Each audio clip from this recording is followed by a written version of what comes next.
What's up, YouTube? Today I figured I'd talk about some albums that I don't particularly like by some bands that I love.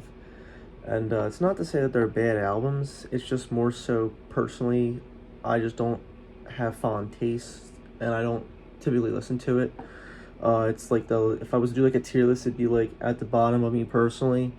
But I figured I'd change it up. I usually talk about albums and bands and stuff that I love, but I figured not everything is Jimmy's cup of tea. And for those who know me, know that I don't like a lot of things. I'm a very harsh critic.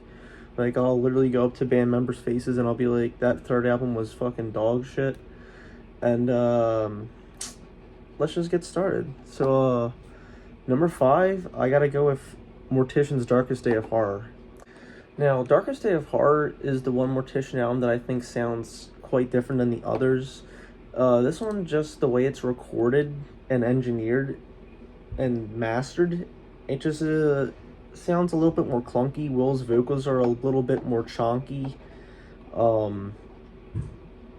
The songs on it, I don't think hold up to stuff like Chainsaw or Hacked Up or Zombie. I like the one sample where it's like Cannibal Girls.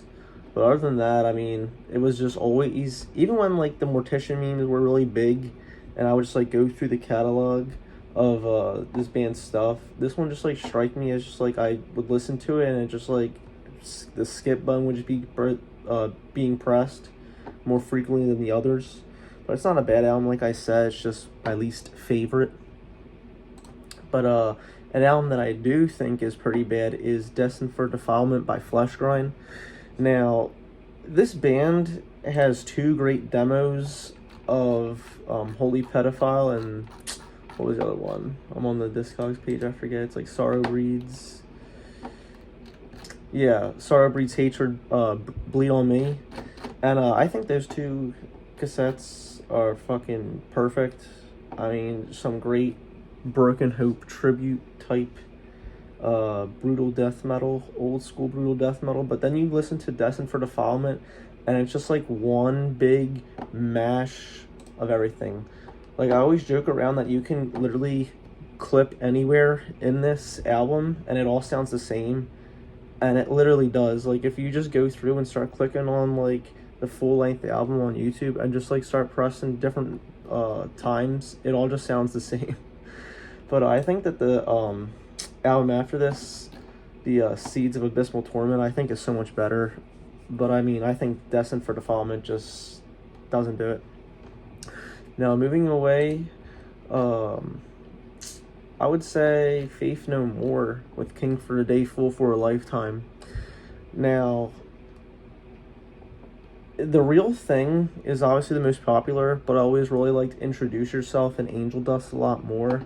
I'd probably say that Angel Dust is probably my favorite by the band. But I think that King for a Day, Fool for a Lifetime completely changed the way they sounded, and not for the better. I cannot name you one thing positive that I think they did for that. I think that Angel Dust and The Real Thing, and even Introduce Yourself, are some alternative metal's best from the 80s and 90s. And I think King for a Day is completely unhinged from that style that I liked. This one's going to be quite controversial, but Slayer South of Heaven. Now, when I was in high school, I got really big into Slayer, but honestly, this one was just way too slow for me. And I know that they can't top Rain and Blood, so they went for a slower route, but I just don't think it worked out at all. My personal favorite is either Show No Mercy or Hell Awaits. I love them early Metal Blade Slayer albums, mostly because they don't really sound like Slayer. They sound more new wave of British heavy metal sounding. You know, they got like Priest, Maiden, King Diamond type shit in the early Slayer records. But I think South of Heaven, it was just boring. It's long.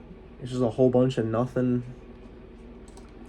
And then another one that I would always just kind of push back, wasn't really too big on, is Formula's Fatal to the Flesh by Morbid Angel. Now, I do like Domination. I do like Covenant. my all-time favorite is Altars of Madness.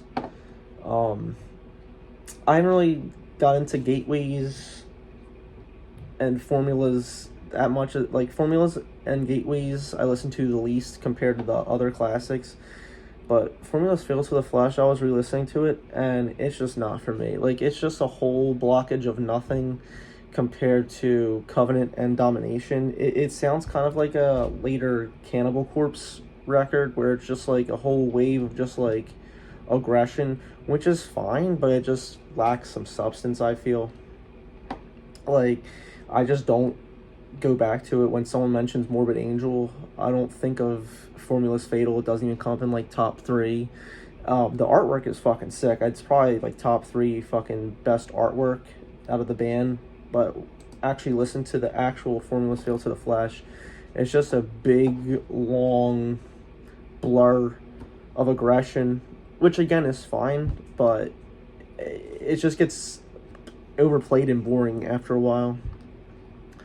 But there you have it. Those are 5 albums that I hate by bands that I do love. And like I said, none of these albums are bad.